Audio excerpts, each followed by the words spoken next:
الحمد لله كفى وسلام على عباده الذين اصطفى أما بعد فأعوذ بالله من الشيطان الرجيم بسم الله الرحمن الرحيم ولا تقولوا لمن يقتل في سبيل الله أموات بل أحياء ولكن لا تشعرون صدق الله العظيم وقال رسول الله صلى الله عليه وسلم المؤمنون هينون لينون كالجمل الآنف إن قيد إن قاد وإن أنيخ على صخرة استناخ أو كما قال علیہ الصلوۃ والسلام۔ میرے بھائیو، محترم بزرگوں، دوستو، حضور اکرم صلی اللہ علیہ وسلم کا خیبر سے واپس ہونا، اس بات کا تذکرہ چل رہا ہے۔ حضور اکرم صلی اللہ علیہ وسلم جب مقام خیبر سے واپس ہوئے تو ابھی آپ نے کچھ دن وہیں قیام کیا تھا خیبر میں۔ تو حضور اکرم صلی اللہ علیہ وسلم کے پاس قبیلہ دوس کے 400 افراد آئے۔ طفیل بن عمر دوسی رضی اللہ عنہ، یہ حضور اکرم صلی اللہ علیہ وسلم پر ہجرت سے پہلے ہی ایمان لے کر آ گئے تھے۔ جب یہ ایمان لے کر آئے تو انہوں نے اپنی قوم میں جا کر بہت محنت کی کہ کس طرح ایک ایک انسان جہنم سے بچ کر جنت میں جانے والا بن جائے۔ تو انہوں نے محنت کی، ہجرت سے پہلے سے محنت کر رہے ہیں، کیونکہ یہ خود ہجرت سے پہلے ایمان میں داخل ہو گئے تھے۔ اور اب حضور اکرم صلی اللہ علیہ وسلم مدینے کی ہجرت بھی کر چکے اور 7واں سال چل رہا ہے۔ ان کی ملاقات اب خیبر میں ہو رہی ہے حضور سے۔ تو یہ اکیلے نہیں آئے ہیں، بلکہ 400 آدمیوں کو ساتھ لائے ہیں۔ اس امت میں میرا اور آپ کا پیدا ہونا اور اللہ تعالیٰ کا مجھے اور آپ کو اس امت میں بھیجنا، یہ اس لیے نہیں ہے کہ صرف میری نماز کا مسئلہ ہے، یا اس لیے نہیں ہے کہ صرف میری عبادت کا مسئلہ ہے، بلکہ جس طرح میں اپنی نماز کا ذمہ دار ہوں وہ میری خود کی نماز کا مسئلہ ہے، ایسے حضور صلی اللہ علیہ وسلم کے ماننے والے ہر ایک امتی کی نماز کا مسئلہ ہے۔ جس طرح میرے ایمان کا مسئلہ ہے، ایسے ہی حضور کے ہر امتی کے ایمان کا مسئلہ ہے۔ جس طرح دین کے اعتبار سے میں خود اپنا ذمہ دار ہوں، اس طرح دین کے اعتبار سے ایک ایک فرد ساری امت کا ذمہ دار ہے، اور ساری امت ایک ایک فرد کی ذمہ دار ہے۔ اس لیے صحابہ اور صحابیات، ان کی زندگی کو اگر اپن دیکھیں گے تو ایک نہیں، دو نہیں، تین نہیں، بلکہ تمام صحابہ کی زندگی کو دیکھیں کہ جب ایمان میں داخل ہوتے تھے تو اس کی محنت کرتے تھے، اس کی محنت میں لگ جاتے تھے۔ اپنی ذات تک کوئی چیز محدود نہیں تھی۔ حضرت ابوبکر صدیق رضی اللہ عنہ ایمان لے کر آئے تو 2 دن کے اندر 9 آدمیوں کو مسلمان کیا۔ ایمان لائے، ایمان کی محنت میں لگے۔ یہ ہجرت سے پہلے ایمان لے کر آئے حضرت طفیل بن عمر دوسی رضی اللہ عنہ، اور ہجرت کے بعد آ رہے ہیں اللہ کے نبی سے ملاقات کے لیے۔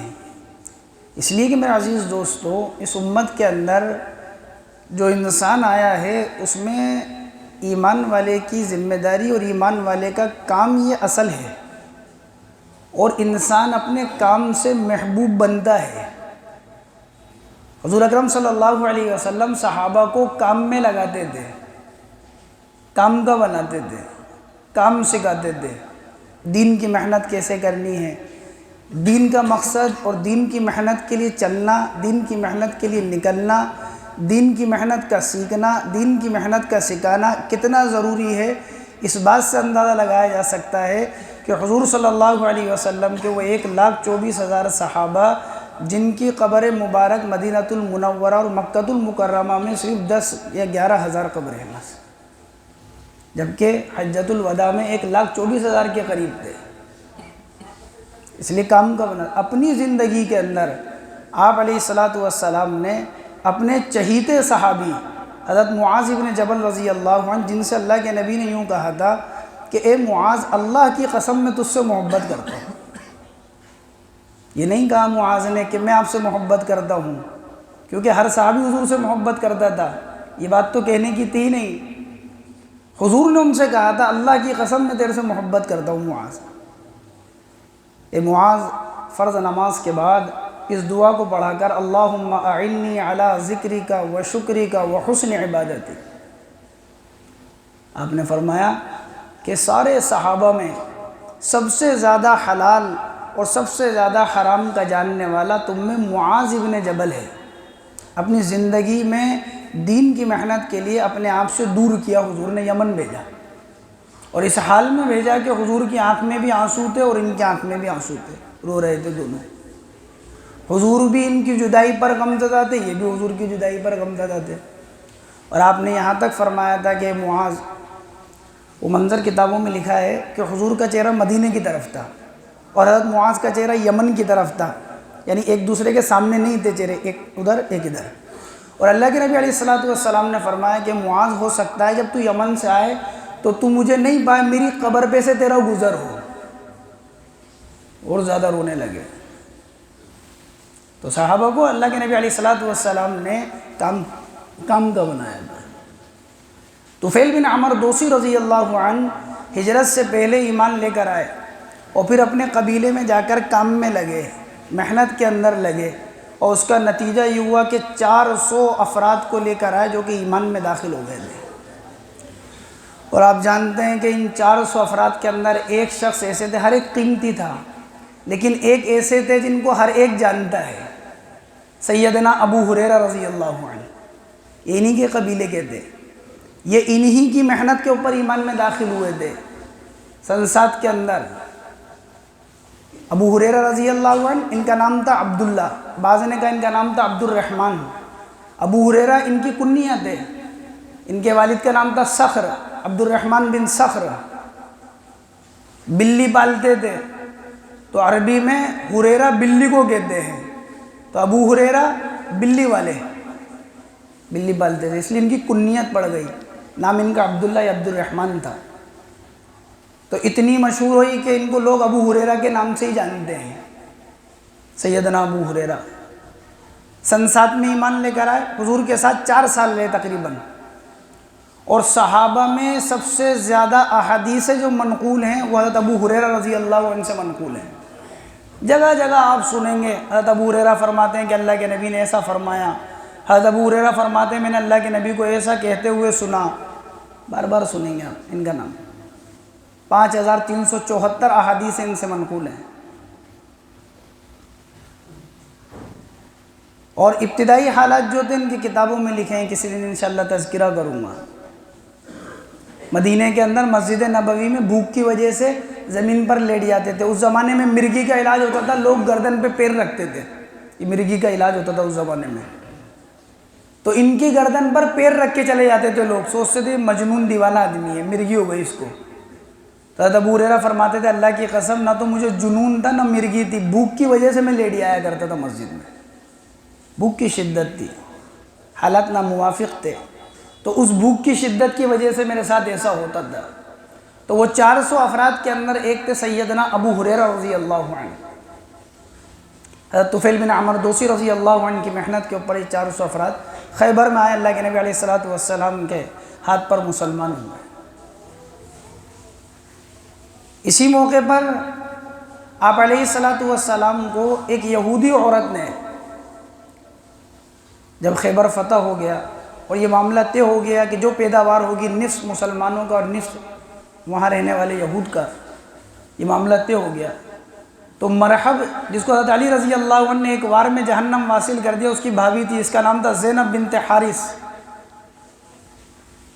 سلام بن مشکم کی بیوی۔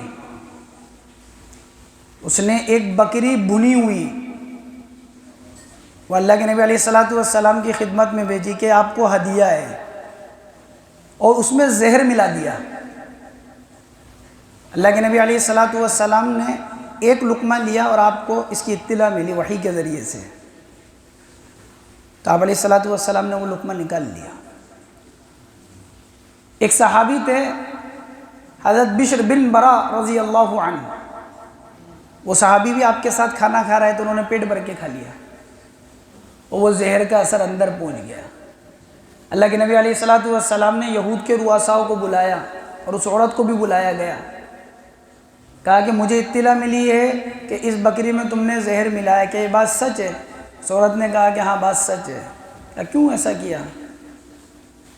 فرمایا کہ میں یہ دیکھنا چاہتی تھی کہ اگر تم سچے نبی ہو تو تمہیں اس کی اطلاع مل جائے گی، اور نعوذ باللہ اگر تم جھوٹے ہو تو تم سے چھٹکارا مل جائے گا، اس لیے ایسا کیا۔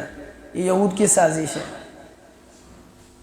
حضور اکرم صلی اللہ علیہ وسلم کے وہ صحابی جنہوں نے کھانا کھا لیا تھا، اس زہر کی اثر کی وجہ سے ان کا انتقال ہو گیا، اور اللہ کے نبی علیہ السلام کی اس زہر کا اثر آخر تک رہا تھا۔ وہ جو لقمہ نکال لیا تھا اس کے باوجود اس کا زہر کا اثر رہا تھا۔ تو اللہ کے نبی علیہ السلام نے جو آپ کو تکلیف پہنچی وہ تو معاف فرما دیا، آپ نے کہا میرے ساتھ جو کیا وہ تو معاف ہے، لیکن تمہارے اس زہر کی وجہ سے اور تمہاری اس حرکت کی وجہ سے میرے ایک صحابی کا انتقال ہو گیا۔ تو ان کے جو ورثہ تھے، ان صحابی کے گھر والے، انہوں نے قصاصاً اس عورت کو قتل کروایا کہ ہمارے آدمی کہ ان کو اس نے مارا ہے اور زہر ملایا ہے کھانے کے اندر، تو قصاصاً ہمیں قتل چاہیے۔ آپ نے اپنا حق کو معاف فرما دیا۔ اسی موقع پر خیبر کے موقع پر اللہ کے نبی علیہ السلام جب وہاں سے روانہ ہوئے اور ایک جگہ پہنچے جس جگہ کا نام تھا ذات الرقاع، آپ وہاں پہنچے تو آپ علیہ السلام کو اطلاع ملی کہ بنی محارب اور بنی ثعلبہ یہ دونوں مل کر مسلمانوں پر حملہ کرنا چاہتے ہیں۔ تو آپ علیہ السلام نے 400 صحابہ کو ان کی طرف بھیجا، ان سے مقابلہ کریں، اقدامی حملہ۔ وہ آپ پر حملہ کرنا چاہتے تھے، آپ نے آگے سے صحابہ کو بھیجا، لڑائی کی نوبت نہیں آئی، معاملہ رفع دفع ہو گیا۔ اس موقع پر آپ علیہ السلام کے بہت سے معجزات کا ظہور ہوا۔ ایک صحابی شتر مرغ جو ہوتا ہے تو اس کے انڈے لے کر آئے، شتر مرغی کے کچھ چند انڈے تھے، آپ علیہ السلام کی خدمت میں اللہ کے نبی علیہ السلام نے بتایا کہ ان کو پکاؤ، ان کو بناؤ۔ ان کو بنایا گیا، ایک پیالے میں لایا گیا۔ اللہ کے نبی علیہ السلام نے تمام صحابہ جتنے آپ کے ساتھ موجود تھے ان سے کہا کہ اس میں سے کھانا شروع کرو۔ روایتوں میں آتا ہے کہ صحابہ کرام نے اس میں سے کھانا شروع کیا اور جتنے بھی صحابہ تھے سارے کے سارے اس کھانے سے فارغ ہو گئے، اور ان انڈوں کے اندر کوئی کمی نہیں آئی، وہ جیسے تھے ویسے کے ویسے ہی رہے۔ یہ آپ کے معجزے کا ظہور ہوا۔ دوسرا معجزہ اس موقع پر جو آپ علیہ السلام سے ظاہر ہوا، جو مشہور واقعہ ہے، اللہ کے نبی علیہ السلام قضائے حاجت سے فارغ ہونا چاہتے تھے۔ آپ حاجت سے فارغ ہونا چاہتے تھے، استنجا سے فارغ ہونا چاہتے تھے، تو آپ جنگل کی طرف نکل گئے، لیکن کوئی آڑ کی جگہ نہیں مل رہی تھی کہ کس چیز کے پیچھے آڑ کریں۔ تو وادی کے کنارے پر 2 درخت تھے، ایک اس طرف ایک اس طرف، وادی کے کنارے پہ 2 درخت تھے۔ بعض روایتوں میں آتا ہے کہ آپ نے اشارہ کیا ان درختوں کو، اور بعض روایتوں میں آتا ہے کہ آپ ایک درخت کے پاس گئے، اس کی شاخ کو پکڑا، اس کے کان، اس سے کچھ کہا کہ میں اللہ کا نبی ہوں، مجھے آڑ کی ضرورت ہے حاجت سے فارغ ہونے کے لیے۔ تو وہ زمین کو چیرتا ہوا آ گیا۔ دوسرے درخت سے کہا تو وہ بھی زمین کو چیرتا ہوا آ گیا، اس کی شاخیں جھک گئیں۔ آپ اپنی حاجت سے فارغ ہوئے۔ جب حضور اکرم صلی اللہ علیہ وسلم حاجت سے فارغ ہوئے تو وہ دونوں درخت اپنی جگہ کے اوپر چلے گئے۔ یہ معجزہ آپ علیہ السلام کا اسی موقع پر ظاہر ہوا۔ تیسرا معجزہ، ایک عورت جس کا بچہ تھا اس کو جنون ہو گیا، بعض نے کہا جنات کا اثر تھا، بعض نے کہا جنون تھا۔ وہ عورت اپنے بچے کو لے کر آئی، فرمایا اللہ کے نبی اس کو ایسا ایسا مرض لاحق ہے۔ تو آپ نے اپنا لعاب دہن اس بچے کے منہ میں دیا، اور اس کا اثر یہ ہوا کہ وہ بچہ بالکل صحیح اور سالم ہو گیا۔ چوتھا معجزہ آپ علیہ السلام کا اس موقع پر یہ ہوا کہ اللہ کے نبی علیہ السلام جا رہے ہیں، دیکھا کہ حضرت جابر رضی اللہ عنہ وہ ایک اونٹنی پر جا رہے ہیں، وہ اونٹنی بہت تھکی تھکی چل رہی ہے، لاغر، کمزور، دھیرے دھیرے چل رہی ہے۔ اللہ کے نبی علیہ السلام نے فرمایا کہ جابر تیری اونٹنی کو کیا ہوا؟ فرمایا تھک گئی ہے، دھیرے دھیرے چل رہی ہے۔ تو اللہ کے نبی نے پیچھے سے اس کو ہانکایا اور اس کے لیے برکت کی دعا کیا، جابر کے لیے، اس اونٹنی کے لیے برکت کی دعا کی۔ حضرت جابر رضی اللہ عنہ فرماتے ہیں کہ وہ تیز چلنے لگی۔ اللہ کے نبی علیہ السلام کی آگے جا کے ملاقات ہوئی، فرمایا جابر تیری اونٹنی کا؟ کہا بہت تیز چل رہی ہے آپ کی دعا کی برکت سے۔ اللہ کے نبی علیہ السلام نے فرمایا کہ جابر اس اونٹنی کو فروخت کرو گے، بیچو گے؟ فرمایا کہ جی بیچ دوں گا۔ 40 درہم طے ہوئے کہ 40 درہم میں یہ اونٹنی آپ کی۔ اللہ کے نبی علیہ السلام نے فرمایا کہ مدینے چل کر اس کی رقم مجھ سے لے لینا۔ حضرت جابر نے فرمایا اللہ کے نبی مدینے تک مجھے اجازت دیں، اس پہ سوار ہونے کی، میرے پاس سواری نہیں ہے۔ آپ نے فرمایا کہ تم سوار ہو اس پر۔ جب مدینے پہنچے ہیں تو حضرت جابر رضی اللہ عنہ وہ اونٹنی لے کر حضور کے پاس گئے اور حضور اکرم صلی اللہ علیہ وسلم نے ان کو رقم دی، اور آپ علیہ السلام نے رقم کے بعد وہ اونٹنی بھی ان کو ہی واپس دے دی۔ فرمایا یہ اونٹنی تمہیں ہدیہ ہے اور یہ رقم بھی تمہیں ہدیہ ہے، یہ آپ کی برکت سے اونٹنی تیز چلی۔ یہی موقع تھا جس موقع پر حضور اکرم صلی اللہ علیہ وسلم کی رات کی پہرے داری کا موقع آیا، تو آپ نے فرمایا کون آج رات پہرے داری کرے گا؟ 2 صحابی تھے، عباد بن بشر انصاری صحابی، عمار بن یاسر مہاجر صحابی، ہم دونوں کریں گے۔ آپ نے فرمایا فلاں پہاڑی پہ چلے جاؤ، وہاں سے دشمن کا خطرہ ہے۔